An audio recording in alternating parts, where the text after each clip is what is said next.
네, 12월 14일 오늘은 사사기 19장 1절부터 30절까지의 말씀을 함께 같이 나누겠습니다. 사사기는 사사들의 이야기로 쭉 진행이 되다가 마지막 5장은 그와는 무관한 큰 두 개의 이야기로 마무리가 됩니다. 첫 번째 이야기는 17, 18장의 미가의 집의 우상과 또 단지파의 이야기였죠. 19장부터 21장까지 이 석장에 걸쳐서 나오는 또 다른 이야기, 한 레위인의 첩과 이와 관련된 것에서부터 시작되는 이 굉장히 나중에는 엄청나게 커지는 이 이야기는 사사기 시대가 얼마나 정말 모든 면에서 엉망진창이었는지를 잘 드러내는 그러한 이야기라고 할 수 있습니다. 한 레위인이 있었습니다. 그 레위인에게 첩이 있었는데요.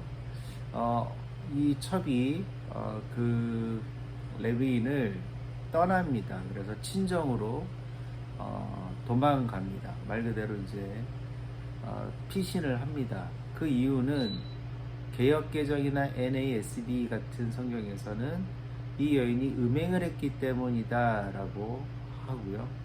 나머지 다른 번역들에서는 이 첩이 남편과 싸웠기 때문에, 다투었기 때문에 남편을 떠났다라고 이야기를 합니다. 그것이 어찌되었던 바르지 못한 것은 그 출발부터 레위인이 첩을 두었다는 데서부터 시작을 합니다. 그리고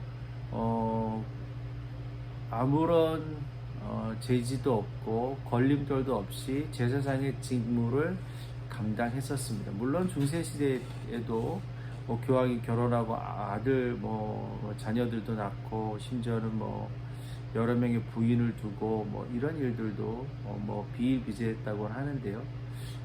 이 시대에도 그런 일들이 있었던 것이죠. 그리고 그 두 사이에 이 여인이 음행을 했건 아니면 부부 사이에 의견 충돌이 있었건 다툼이 있었건 이제 가정에 불화가 생겨서 친정으로 돌아갔습니다. 그런데 얼마 있다가 이 레위인이 이 여인을 데리고 오려고 친정으로 갔고요. 친정 아버지는 당연히 친정으로 온 이 여인이 다시 돌아가기를 원했겠죠. 그래서 남편을 이 제사장을 레위인을 아주 극진히 대접을 합니다.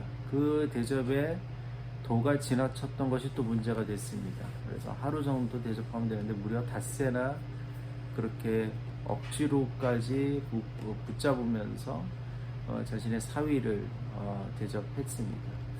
결국 이제 이 사위가 이제 짐을 꾸려서 그 자신의 첩과 그리고 몸종과 더불어 이제 다시 자신의 집으로 발걸음을 재촉해서 이제 가게 됩니다. 아마 이제 안식일을 섬겨야 하는 문제도 있고 여러 가지 본인의 직무상의 문제도 있었겠지요. 그래서 이들이 도착한 곳이 바로 이제 이 기브아라는 곳입니다. 이곳에서 이곳은 베냐민 지파의 땅이었는데요. 기브아에서 좀 이제 해 지고 좀 지나서 들어갔나 봅니다. 아무도 이 외지인을 이 자신의 집에 머물도록 허락해 주지 않았습니다. 성경에 보면 나그네를 잘 대접하는 것이 굉장히 중요하다라고 하나님께서 여러 번 강조하셨는데, 그래서 이때 당시 이스라엘뿐만 아니라 고대 근동의 어떤 문화와 사회적 관습은 외지인이 자신의 마을에 오면 잘 대접하는 것, 잘 쉬고 또 잠자리까지 제공하는 이러한 것들을 하는 것이 관행이었습니다. 그런데 베냐민 지파는 이 외지에서 온 동족이지만 다른 지파 사람 외지인을 경계하고 아무도 받아들여 주지 않았습니다. 이때 또 다른 외지인인 에브라임 출신 사람인데 기브아에 머물고 있던 사람이 이 레위인과 그 일행을 자신의 집에 이제 데리고 들어가서 이제 하룻밤을 묵게 해줍니다. 더 큰 사건의 발달은 이제 여기서 일어나는데요. 한밤 늦은 밤에 이 마을 사람들, 기브아의 마을 사람들, 베냐민 지파 사람들이 그 집에 와서 이 레위인과 이제 성적인 관계, 즉 동성 간의 성관계를 하려고 그를 이제 요구하는 사건이 일어납니다. 그래서 결국은 이 집 주인과 레위인이 궁예주책으로 첩을 내주는데요. 이들이 밤사이 이 첩을 윤간하고 거의 죽을 지경까지 그렇게 짐승 같은 짓을 하고 이제 그 문 앞에 버려두고 이제 돌아갔습니다. 이것이 어떤 이유였던지, 뭐 이 외지인에 대한 어떤 경계심이었던지, 또 아니면 어떤 성적인 충동에 의했던 것이든지, 이것이 어떻게 해서라도 설명이 되거나 납득이 되지 않는 정말 아주 극악한 일을 이제 저지르게 된 것이죠.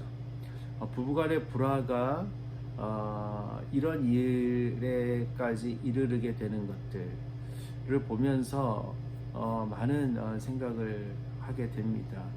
레위인이 첩을 얻고 그 안에 불화가 있었고, 또 그것을 어떻게든 무마하려 했던 장인이 있었고, 또 그를 받아들이지 않는 나그네를 받아들이지 않는 외지인을 받아들이지 않는 베냐민 지파 사람들, 그리고 말할 수 없는 이런 극악한 행동들이 계속해서 연결이 되는 것이죠. 악은 더 큰 악을 낳고 죄는 더 큰 죄를 낳게 됩니다.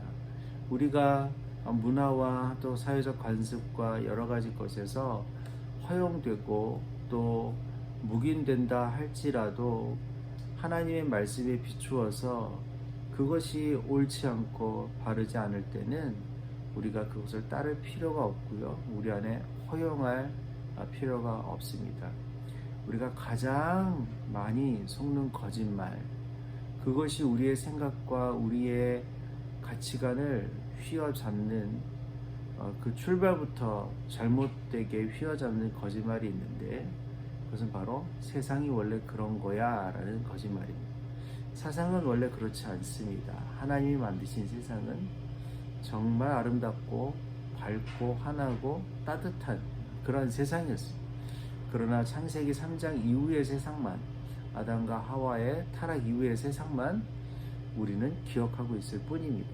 악이 들어왔고 살인이 있고 범죄가 있고 증오가 있고 미움이 있고, 그 세상이 진짜 세상인 것처럼 우리가 착각하고 있는 것이, 세상은 원래 그렇지 않습니다. 원래 세상은 창세기 1장과 2장의 세상입니다. 우리를 올가매고 우리의 생각을 그릇되게, 행동을 그릇되게, 문화와 역사를 그릇되게 하는 이 말 한마디, 이것이 얼마나 우리를 피폐하게 하는지 오늘 이 말씀을 통해서도 우리가 다시 한번 들여다볼 수 있습니다. 작은 일탈과 작은 어떤 허물들이 결국에는 아주 끔찍한 개인사적인 비극으로 됐는데요. 문제는 여기에서 끝나지 않고 이것이 국가적인, 민족적인, 사회적인 커다란 돌이킬 수 없는 비극으로 이제 번지기 시작한다는 것입니다.